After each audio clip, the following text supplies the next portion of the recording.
जय हिंद दोस्तों। आज की इस वीडियो में बात करेंगे हम यूपीएसआई के सिलेबस के बारे में। जैसा कि आप सभी जानते हैं, यूपीएसआई 2025 न्यू वैकेंसी आने वाली है। आप सभी की तैयारी अच्छी चल रही होगी। तो आज हम यूपीएसआई हिंदी के सिलेबस के बारे में बात करेंगे। चलिए शुरू करते हैं आज की वीडियो। तो यूपीएसआई 2025 हिंदी का सिलेबस हम लोग देख लेते हैं। हिंदी के सिलेबस में क्या क्या कौन कौन से टॉपिक है, टॉपिक वाइज देखते हैं। तो सबसे पहले हिंदी और भारतीय भाषाएं हैं। इसके अलावा हिंदी और व्याकरण का मौलिक ज्ञान, हिंदी वर्णमाला, तत्सम तद्भव, पर्यायवाची, विलोम शब्द, अनेकार्थक शब्द, समरूपी, भिन्नार्थक शब्द, शुद्ध वाक्य, अशुद्ध वाक्यों को शुद्ध करना, ठीक है, इनके वाक्य शुद्धिकरण वाला टॉपिक, ठीक है, लिंग, वचन और कारक।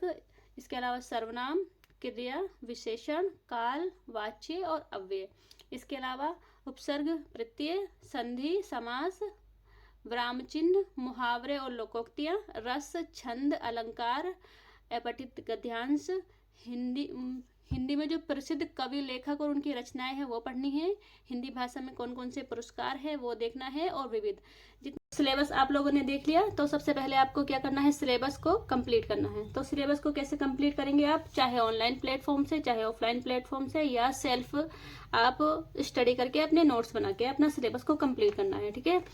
और हिंदी के लिए जो बुक पूछते हैं कि बुक कौन सी पढ़े हिंदी के लिए, तो हिंदी के लिए अगर यूपीएसआई की तैयारी कर रहे हैं तो आदित्य अच्छी किताब है, आदित्य पब्लिकेशन की। राजपाल के नोट्स पढ़ सकते हैं आप, ल्यूसेंट भी पढ़ सकते हैं, और हरदेव बहारी। मैंने जिस किताब से हिंदी को कंप्लीट किया था वो मैं दिखा देती हूँ आप लोगों को। ये है हरदेव बहारी किताब, ठीक है। ये हरदेव बहारी है, इस तरह से ये हरदेव बहारी है। मैंने इसी से अपने तैयारी करी थी, ठीक है, हरदेव बहारी से। इसके अलावा मेरे पास एक ल्यूसेंट थी, ये रही ल्यूसेंट, ठीक है, इससे मैंने तैयारी करी थी। ये दो किताब थी मेरे पास, इसके अलावा मैंने कुछ नहीं पढ़ा था, ठीक है। तो आप भी कोई सी भी किताब जो आपको अच्छी लगती है उस किताब को फॉलो करिएगा, ठीक है, प्रॉपर नोट्स बनाइएगा, ठीक है। उसके अलावा आपको टेस्ट कैसे देना है, जैसे आप लोग एक टॉपिक कंप्लीट करेंगे, एक टॉपिक पढ़ेंगे, तो उसी टॉपिक से रिलेटेड आप टॉपिक वाइज टेस्ट दीजिए, ठीक है।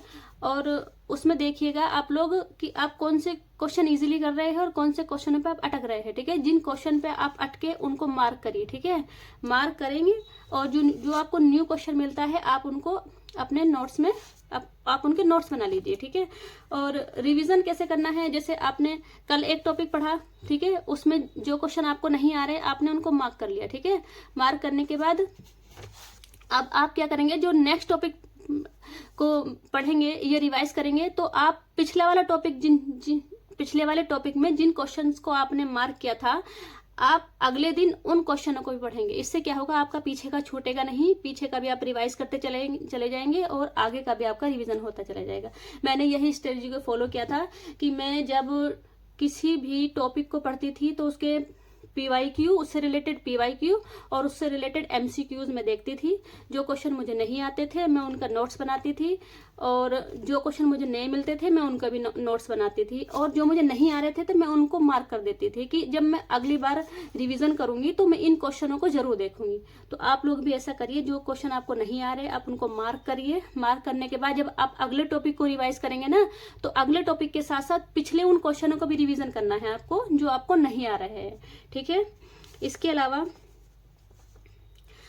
अलावा पीवाईक्यू के लिए पीवाईक्यू मैंने लगाए थे। पीवाईक्यू बहुत जरूरी है लगाने। पीवाईक्यू के लिए मैंने किरण पब्लिकेशन के को लिया था, तो आप लोग देख लीजिए, आप जिस भी पब्लिकेशन का पढ़ना चाहे पीवाईक्यू पढ़ लीजिए, लेकिन पीवाईक्यू और मॉक टेस्ट को बिल्कुल भी इग्नोर मत करना टॉपिक के साथ, क्योंकि मॉक देने का मजा तभी है या मॉक देने का फायदा तभी है जब आप उन क्वेश्चनों पे ज्यादा फोकस करें या उन क्वेश्चनों को दोबारा से गलती ना करें जो क्वेश्चन आपको नहीं आ रहे, ठीक है। तो आप मॉक देने से ज्यादा मॉक का एनालिसिस करिए, एनालिसिस में देखिए कि कहाँ आप अटक रहे हैं, ठीक है, कौन क्वेश्चन आपको नहीं आ रहे हैं। जो क्वेश्चन आपको नहीं आ रहे हैं उनको अपने नोट्स में लिखिए, ठीक है, प्रॉपर तरीके से उनके नोट्स बनाइए, उनको रिवीजन करिए, ठीक है, बार बार उसको रिवाइज करिए, ठीक है। अगर आप इस तरह से करते हैं तो मुझे नहीं लगता कि आपका कोई टॉपिक छूटेगा, ठीक है।